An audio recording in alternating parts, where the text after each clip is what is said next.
নমস্কার বন্ধুরা, আশা করি তোমরা সকলেই খুব ভালো আছো। আজ আমরা সিটেট ফেব্রুয়ারি ২০২৬ এর যে নোটিফিকেশন বেরিয়েছে সেটা সম্পর্কে একটু ডিসকাস করব। আমরা প্রথমেই Google Chrome এ গিয়ে যদি citet.nic.in ওয়েবসাইটে যাই, তাহলেই সেন্ট্রাল টিচার এলিজিবিলিটি টেস্ট বা সিটেট এর নোটিফিকেশনের পেজ খুলে যাবে। এখানে প্রথমে নিউজ অ্যান্ড ইভেন্টস আমরা দেখতে পাচ্ছি ৩টে নোটিফিকেশন পেয়েছি। ২৮/১১/২০২৫ এ একটা পাবলিক নোটিশ বেরিয়েছে। এরপরে ২৫/১১/২০২৫ এ আরো একটা নোটিশ বেরিয়েছে এবং ইনফরমেশন বুলেটিন সিটেট ফেব্রুয়ারি ২০২৬ তারপরে দেওয়া আছে। এখানে প্রথমেই ২৮ তারিখের নোটিশটা একবার দেখে নিই কি বলেছে এখানে। এখানে ২৮ তারিখের নোটিশে বলা হচ্ছে the online application process for the 21st edition of the CTET examination has been started from ২৭/১১/২০২৫ অর্থাৎ ২৭শে নভেম্বর ২০২৫ and the last date of submitting online application is ১৮/১২/২০২৫ মানে ১৮ই ডিসেম্বর ২০২৫ ১১টা ৫৯ PM হচ্ছে অনলাইন অ্যাপ্লিকেশন সাবমিশনের last date. The candidates are advised to complete their online application as early as possible যত তাড়াতাড়ি সম্ভব অনলাইন অ্যাপ্লিকেশন কমপ্লিট করার কথা বলা হচ্ছে without waiting for the last date। Last ডেটের জন্য অপেক্ষা করার কোনো প্রয়োজন নেই, কারণ শেষের দিকে রাশটা বাড়ে। Further, it is informed to all applicants that there is no provision to select examination city in the online application portal, and the candidates have to complete all the steps of their online application on the portal by filling relevant and correct details। তাহলে এখানে একটা জিনিস যেটা বলেছে, examination city select করার কোনো provision কিন্তু এখানে নেই। The examination city of the applicant will be allotted by the CBSE on random basis। CBSE কিন্তু র্যান্ডম বেসিসে এই যে এক্সামিনেশন সিটিটা চয়েস করবে। তবে এ ব্যাপারে নিশ্চিত থাকা যেতে পারে যে যে যে এরিয়ার তার আশেপাশেই হয়তো এক্সামিনেশন সেন্টার পড়বে, কিন্তু প্রপার চুজ করার যে ব্যাপারটা আগে ছিল সেটা এখন আর নেই। The request for change of allotted examination city for whatsoever reason shall not be accepted। তাহলে এখানে কিন্তু এক্সামিনেশন সিটি অ্যালোকেশনের ব্যাপারে কোনো চেঞ্জ তারা কিন্তু অ্যাকসেপ্ট করবেন না, তাই তো? এরপরে হিন্দিতে এই ব্যাপারটাই দেওয়া আছে। তাহলে এটাই ছিল আমাদের ২৮ তারিখের যে নোটিফিকেশন। এরপর আমরা চলে যাব ২৫ তারিখের যে নোটিফিকেশন, সেখানে কি বলা হয়েছে? বলা হয়েছে it was notified vide this office notice number. এটা একটা অফিস নোটিস নাম্বার দেওয়া আছে ডেটেড ২৪/১০/২০২৫ অর্থাৎ ২৪শে অক্টোবর ২০২৫ অনুযায়ী that the 21st edition of CTET examination is scheduled on 8th ফেব্রুয়ারি ২০২৬। তাহলে এক্সামিনেশন ডেট কিন্তু এই নোটিশে বলা আছে যে ৮ই ফেব্রুয়ারি ২০২৬-এ যেটা হচ্ছে রবিবার, সেখানে in 132 cities in the country দেশের ১৩২টা শহরে বা কেন্দ্রে এই পরীক্ষাটা অনুষ্ঠিত হবে। The detailed information bulletin containing details of examination syllabus, language, eligibility criteria, examination fee, examination cities and important dates is available on CTET official website citet.nic.in। তাহলে আমরা যে ইনফরমেশন বুলেটিনটা যেটা আছে সেখানে কিন্তু এই ডিটেলস গুলো পেয়ে যাব। And aspiring candidates are requested to download information bulletin from above mentioned website। তাহলে যারা পরীক্ষা দিতে চাইছো তাদেরকে বলা হচ্ছে ইনফরমেশন বুলেটিনটা ডাউনলোড করে নিতে, কারণ সেখানে তোমরা সমস্ত ইনফরমেশন গুলো পাবে। and read the same carefully before applying। তাহলে অ্যাপ্লাই করার আগে কিন্তু প্রত্যেকটা জিনিস ভালো করে পড়ে অ্যাপ্লাই করতে হবে। The aspiring candidates have to apply online only through CTET website। একমাত্র ওয়েবসাইটে গিয়েই অ্যাপ্লাই করতে হবে citet.nic.in। এটা টাইপ করলেই কিন্তু আমরা ওয়েবসাইটটা পেয়ে যাব https://citet.nic.in। The online application process will start from ২৭/১১/২০২৫ অর্থাৎ ২৭শে নভেম্বর ২০২৫ থেকে online application process already start হয়ে গেছে। Last date of submitting online application is ১৮/১২/২০২৫ ১১টা ৫৯ PM। তাহলে ১৮ই ডিসেম্বর পর্যন্ত ডেট আছে। তাহলে আমি ওয়েস্ট বেঙ্গলের যে ক্যান্ডিডেটরা যারা প্রাইমারি এবং আপার প্রাইমারি টেটে বসার জন্য তোমরা রেডি হয়ে আছো, যাদের অলরেডি বিএড করা আছে বা ডিএলএড করা আছে, তাদের জন্য আমি একটা কথা বলতে চাই যে শুধুমাত্র সেই দিকে আমরা প্রাইমারি টেট, আপার প্রাইমারি টেটের উপর কনসেনট্রেট না করে আমরা কিন্তু সি-টেটটাও আমরা চেষ্টা করতে পারি। এখানে ভয়ের কিছু নেই যে আলাদা ল্যাঙ্গুয়েজ, আলাদা সিটি, হিন্দি বা ইংলিশ মিডিয়াম। যখন আমরা চাইছি যে আমরা টিচিং লাইনে যাবো, শুধুমাত্র আমি সেটাও বলব না। আমি এটা বলতে চাই যে টিচিং লাইন নিয়ে শুধু পড়ে না থেকে বা কোনো একটা বিষয় নিয়ে পড়ে না থেকে যার যতটা পর্যন্ত বয়স আছে তারা কিন্তু সেই বয়সের মধ্যে সমস্ত যা অ্যাপ্লিকেশন করা যায়, যদি গভর্নমেন্ট জবের জন্য কেউ ইচ্ছে করো যে গভর্নমেন্ট জব করবে, তাহলে নিজের বয়সের সীমার মধ্যে যা যা অ্যাপ্লিকেশন বেরোচ্ছে সবই ফিল আপ করা দরকার। সেখানে পিএসসির ওয়েবসাইটে গিয়ে তোমরা দেখতে পারো, স্টাফ সিলেকশন কমিশন এসএসসির ওয়েবসাইটে তোমরা দেখতে পারো, পিএসসির ওয়েবসাইটে ডাব্লিউবিসিএস মিসলেনিয়াস প্রিপারেশন করতে কোনো দোষ নেই। ব্যাংকিং সেক্টর, ইউপিএসসি, এছাড়াও staff selection commission, CGL, CHSL, সব রকম রেল, যা যা বয়সের মধ্যে রয়েছে সবই এপ্লাই করতে পারো। মানছি যে বিভিন্ন জিনিসের প্রিপারেশনের ক্ষেত্রটা বিভিন্ন। কিন্তু যার বেসিক কনসেপ্ট যাদের ক্লিয়ার আছে, তারা কিন্তু বেশ কিছুটা জায়গা তাদের অলরেডি ক্লিয়ার হয়ে আছে।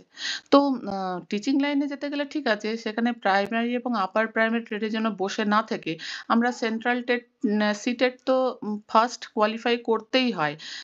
অল ইন্ডিয়া টিচিং পরীক্ষায় যেকোনো জায়গায় তোমাকে এপ্লাই করতে গেলে, তাহলে সি-টেটটা আমরা বেসিক জায়গাটা কিন্তু করে ফেলতেই পারি অ্যাকচুয়ালি। তাহলে এখানে দেখো সেন্ট্রাল টিচার এলিজিবিলিটি টেস্ট, এখানে ডিউরেশন অফ অনলাইন অ্যাপ্লিকেশন বলা হচ্ছে ২৭/১১/২০২৫ থেকে ১৮/১২/২০২৫। সময় খুব কম। তাহলে এর মধ্যে তোমরা কিন্তু ফর্ম ফিল আপ করে ফেলো ২৭শে নভেম্বর থেকে ১৮ই ডিসেম্বর। তাহলে আর কিছু সময় বাকি আছে মাত্র। Last date for submission of online application ১৮/১২/২০২৫। ১৮ই ডিসেম্বর ২০২৫ হচ্ছে last date. Last date of submission of fees এটা কিন্তু ১৮/১২, ১৮ই ডিসেম্বর। আর ডেট অফ এক্সামিনেশন কিন্তু দেওয়া আছে ৮ই ফেব্রুয়ারি ২০২৬। তাহলে ফেব্রুয়ারির ৮ তারিখে পরীক্ষা, সময় বেশি নেই।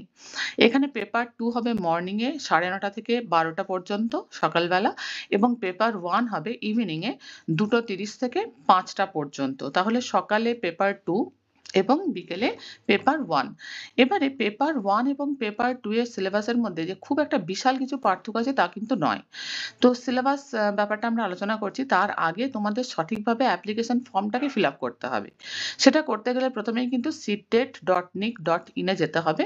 তারপর দেখো স্টেপগুলো পরপর দেওয়া আছে। Log on to CTET official website, https://ctet.nic.in। Step 2 হচ্ছে go to the link apply online. এবারে এই ওয়েবসাইটে ঢুকে তোমাদের যেতে হবে অ্যাপ্লাই অনলাইনে। স্টেপ 3 তে হচ্ছে fill in the online application form and note down registration number or application number. এটা কিন্তু নোট ডাউন করে রাখবে। অ্যাপ্লিকেশন ফর্ম ফিল আপের সময় প্রথমেই যে অ্যাপ্লিকেশন নাম্বার বা রেজিস্ট্রেশন নাম্বারটা আসবে সেটাকে নোট ডাউন করতে হবে। স্টেপ 4 হচ্ছে upload latest scanned photograph and signature. তাহলে ফটো এবং সিগনেচার স্ক্যান করে রাখতে হবে, সেটাকে কিন্তু আপলোড করতে হবে। স্টেপ 5 হচ্ছে pay examination fee by debit or credit card and net banking. তাহলে এক্সামিনেশন ফি পেড করতে হবে। স্টেপ 6 হচ্ছে print confirmation page for record and future reference. দরকার হলে সাইবার ক্যাফেগুলোর সাহায্য নেওয়া যেতে পারে। তাহলে এইভাবে আমাদের এগোতে হবে। এবারে এই যে ফি কতটা, পে এক্সামিনেশন ফি জেনারেল বা ওবিসি এনসিএল ক্ষেত্রেই আমরা দেখতে পাচ্ছি পেপার 1 বা পেপার 2 যেকোনো একটা পেপার যদি দিতে চাও ১,০০০ টাকা লাগবে, এবং বোথ পেপার 1 অ্যান্ড 2 এখানে ১,২০০ টাকা লাগবে।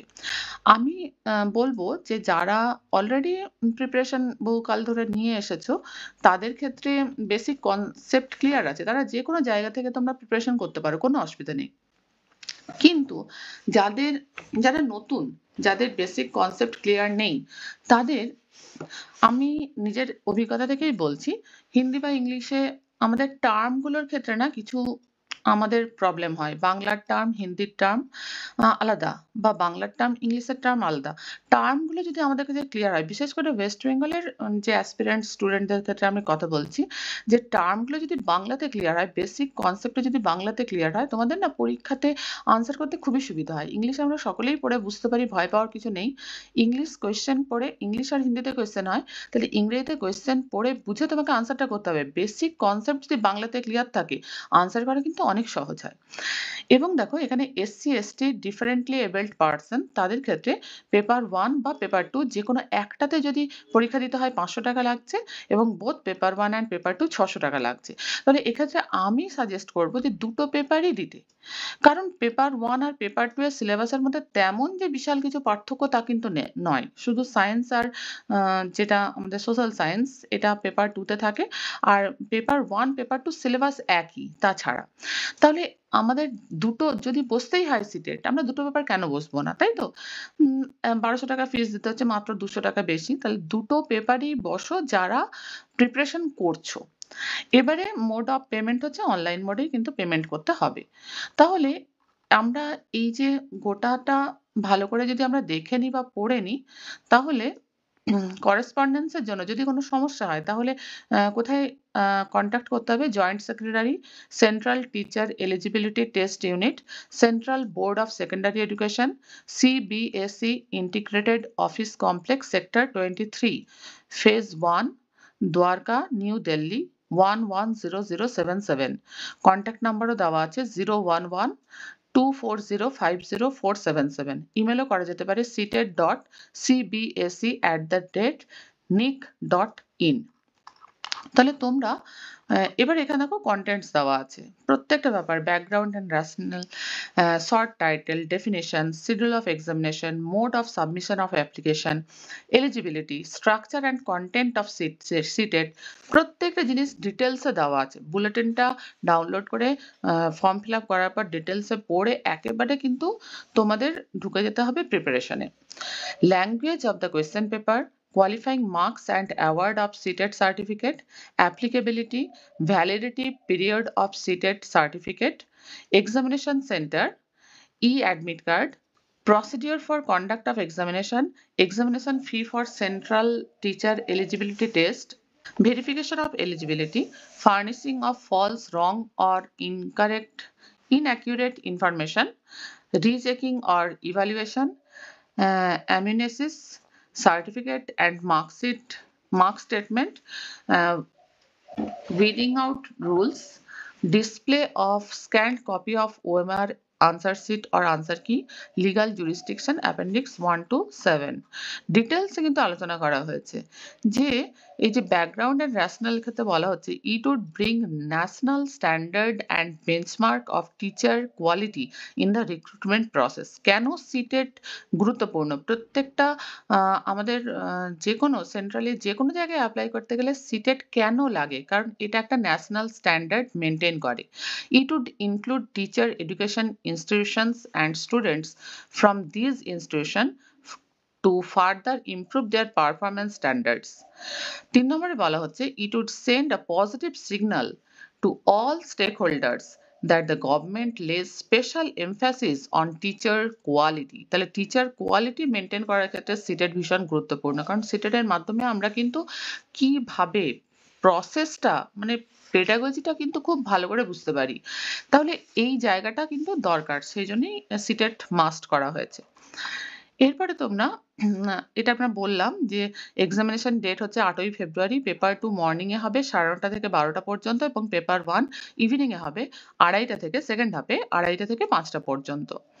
এবার ডিটেইলস যে আমাদের যেটাকে বলা হচ্ছে সিলেবাস সেটা সম্পর্কে আমরা অলরেডি আলোচনা করেছি আগের ভিডিওতে। তবু জাস্ট বলে দিচ্ছি। Child development and pedagogy CDP ৩০ নম্বর থাকে, ম্যাথামেটিক্স ৩০ নম্বর, এনভায়রনমেন্টাল স্টাডিজ ৩০ নম্বর, ল্যাঙ্গুয়েজ 1 ৩০ নম্বর, ল্যাঙ্গুয়েজ 2 ৩০ নম্বর। এগুলোর মধ্যে যে এই সিডিপি বাদে বাকি যে সাবজেক্টগুলো সেগুলো সাবজেক্ট থেকে ১৫ নম্বর থাকে এবং সেই সাবজেক্ট সম্পর্কিত পেডাগজি বা সিডিপি সেটা আরো ১৫ নম্বর করে থাকে। তাহলে এখানে পেডাগজির একটা গুরুত্বপূর্ণ ভূমিকা রয়েছে। এবার ল্যাঙ্গুয়েজ যে তোমরা চুজ করবে, ল্যাঙ্গুয়েজ 1 অ্যান্ড ল্যাঙ্গুয়েজ 2, ল্যাঙ্গুয়েজ 1 এবং ল্যাঙ্গুয়েজ 2 চুজের ক্ষেত্রে কোডগুলো কিন্তু এখানে দেওয়া আছে। Optional 2 languages in which you wish to appear. ধরে নাও যদি আমি ল্যাঙ্গুয়েজ 1 ইংলিশ রাখতে চাই, তাহলে ল্যাঙ্গুয়েজ 1 এর কোড হবে 1, আর ল্যাঙ্গুয়েজ 2 যদি বাংলা রাখতে চাই, তাহলে ল্যাঙ্গুয়েজ 2 এর কোড হবে 4 বা 404। এগুলো আমাদের যখন ফিল আপ করতে হবে তখন কিন্তু দেখে নিতে হবে ব্যাপারগুলো। তাহলে ডিটেইলস সিলেবাস সম্পর্কে পরে আলোচনা করব। এখন তোমাদের যেটা ব্যাপার সেটা হচ্ছে যে তোমরা ইমিডিয়েট যেটা করবে সেটা হচ্ছে ফর্মটা ফিল আপ করো। ফর্মটা ফিল আপ করে ডিটেইলস যে সিলেবাস সেই অনুযায়ী কিন্তু প্রিপারেশনে ঢুকে যাও। আমরা এটা ভাবতে পারি না যে আগে থেকে করলে ভালো হতো বা অনেকটা সময় পেলে ভালো হতো। মানুষ যেটা করতে পারে সেটা কিন্তু অল্প সময়ের মধ্যেও করতে পারে, আবার বেশি সময় হলেও অনেক সময় করা যায় না। তাহলে যদি কনসেনট্রেটেডলি কাজ করা যায় তাহলে দেখা যেতে পারে হয়তো যে আমরা কম সময়ের মধ্যেও অনেক কিছুটা অ্যাচিভ করতে পারি। তাহলে যেটুকু সময় হাতে আছে সেটুকুকে কাজে লাগিয়ে এখন আমাদের যেটা করতে হবে সেটা হচ্ছে ফর্মটাকে ফিল আপ করার ব্যাপারে আমাদের জোর দিতে হবে। তারপরে সিলেবাস ওয়াইজ কিন্তু প্রিপারেশনের ক্ষেত্রে আমাদের আসতে হবে। তাহলে তোমরা 18/12/2025 অর্থাৎ 18ই ডিসেম্বর 2025 এর মধ্যে ফর্মটাকে আগে কারেক্টলি ফিল আপ করে তারপর কিন্তু সিলেবাসের দিকে এসো এবং প্রিপারেশনে ঢোকার চেষ্টা করো। যাক, আমি আমার মতন করে বলার চেষ্টা করলাম। ধন্যবাদ সবাইকে। পাশে থেকো, ভালো থেকো।